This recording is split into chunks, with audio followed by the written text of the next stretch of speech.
Here's a decision that will either be hailed as genius or ridiculed as desperation. Sheffield United have just made one of the most eyebrow-raising managerial moves in recent championship history. Imagine this scenario. You fire your manager in June, bring in a replacement who fails spectacularly, then crawl back to your ex-boss just 3 months later with a 3-year contract in hand. That's exactly what's happened at Bramall Lane. And it's sparked a debate that's dividing football fans everywhere. Chris Wilder has officially returned to Sheffield United for an unprecedented third stint as manager, replacing the recently dismissed Ruben Selles. The 57-year-old tactician has penned a 3-year agreement and will be in the dugout this Saturday when the Blades host Charlton Athletic in what promises to be an emotionally charged championship encounter. But here's where it gets controversial. This whole situation exposes some uncomfortable truths about modern football management and club loyalty that most people prefer to ignore. For those unfamiliar with the drama, let me paint you the full picture. Wilder was originally shown the door on June 18th, despite guiding Sheffield United to an impressive 92-point tally in the championship last season. His crime? Losing the playoff final to Sunderland after finishing third behind automatic promotion winners Burnley and Leeds United. In many circles, achieving 92 points would be considered a tremendous success, but apparently not quite enough for the ambitious Blades hierarchy. Enter Ruben Selles, the former Hull City boss, who was tasked with implementing a fresh tactical approach and securing the promotion that had slipped through Wilder's fingers. The club's official statement at the time of Wilder's departure mentioned pursuing a different style of play with considerable ambition, a diplomatic way of saying they wanted someone who could get the job done where Wilder couldn't. And this is the part most people miss. Selles' appointment wasn't just about tactical changes. It represented a fundamental shift in the club's philosophy and approach to achieving their Premier League dreams. However, what followed can only be described as an unmitigated disaster that would make even the most optimistic supporter question the board's decision-making capabilities. Selles endured a nightmarish tenure that lasted exactly 101 days, during which he failed to secure a single victory in 5 championship fixtures. The team managed to find the back of the net just once across all league competitions under his guidance, while simultaneously crashing out of the Carabao Cup in the opening round following a disappointing defeat to Birmingham City. The final nail in Selles' managerial coffin came in the form of a humiliating 5-0 thrashing at Ipswich Town last Friday.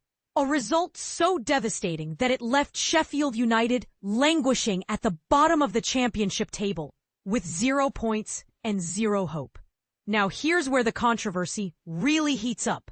Was Selles genuinely given a fair opportunity to implement his vision, or was he set up to fail from day one? Some might argue that 3 months is hardly enough time for any manager to instill their philosophy, especially when inheriting a squad built specifically for a different style of play. Others will counter that professional football is results-driven, and 5 consecutive defeats speak louder than any tactical theory. The club's statement regarding Wilder's return attempts to address these concerns with carefully chosen words. Following a difficult start to the season, the board felt it necessary to make a change in order to stabilize performances and strengthen our push for promotion. While the adoption of a different style of play was pursued with ambition, results have clearly not met expectations. They continue. Chris Wilder returns with proven leadership and an unparalleled understanding of Sheffield United. We are confident he is the right person to restore momentum, unite the squad and supporters, and deliver the results necessary to achieve our objectives this season. But here's what makes this situation truly fascinating. Wilder isn't just returning as any ordinary manager. This marks his 3rd separate appointment at his boyhood club. Having previously guided them from the depths of League One all the way to the Premier League during his first tenure. That kind of emotional connection and institutional knowledge is virtually impossible to replicate with an external appointment. Sky Sports news correspondent Sani Rudravajala observed the fan dynamics throughout this turbulent period, noting, "After games this season, there have been times where Selles has gone over and fans have been quiet. As soon as he's gone away, they've applauded the players." This subtle but telling detail reveals the disconnect that developed between the Spanish coach and the Bramall Lane faithful. The reasoning behind Wilder's recall becomes clearer when you consider the squad composition. As Rudravajala points out, Wilder brought in 90% of these players. He knows them all, he knows the club. If you want someone to hit the ground running with what's yet again like a points deficit, Chris Wilder arguably is the man to do it. This raises another controversial question that's worth pondering. Should clubs prioritize continuity and familiarity over fresh perspectives and innovation? Wilder's intimate knowledge of the current squad could be seen as either a massive advantage or a potential limitation, depending on your viewpoint. Wilder's emotional departure statement from June now reads like a prophetic piece of literature. He expressed great regret at leaving, thanked the ownership for the opportunity to rebuild the team and take this great club forward, and declared himself a Sheffielder through and through who loves this club and this city with feelings that will never change. That heartfelt farewell, combined with his track record of leading the team over 300 times across his previous tenures, creates a narrative that's both compelling and slightly unsettling. It's rare to see such a swift U-turn in football management, particularly when it involves rehiring someone who was deemed not quite good enough just months earlier.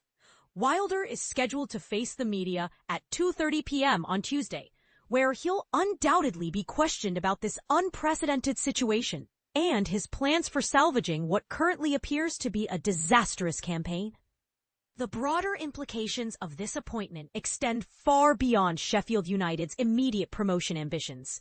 It sends a message about loyalty, second chances, and the sometimes circular nature of football management that other clubs will surely be analyzing closely. So, here's my controversial take. This appointment either represents smart pragmatism from a board willing to admit their mistakes, or it's a desperate knee-jerk reaction that exposes fundamental flaws in their decision-making process. What do you think? Is Sheffield United's decision to bring back Chris Wilder a stroke of genius that acknowledges the value of continuity and proven relationships? Or does it represent everything wrong with modern football's lack of patience and long-term planning? Should Selles have been given more time to implement his vision? Or were the results so catastrophic that immediate action was the only responsible choice? I'm genuinely curious about your thoughts on this one. Drop your take in the comments below, and let's get a proper debate going about whether clubs should stick with their decisions or be willing to swallow their pride when things go wrong.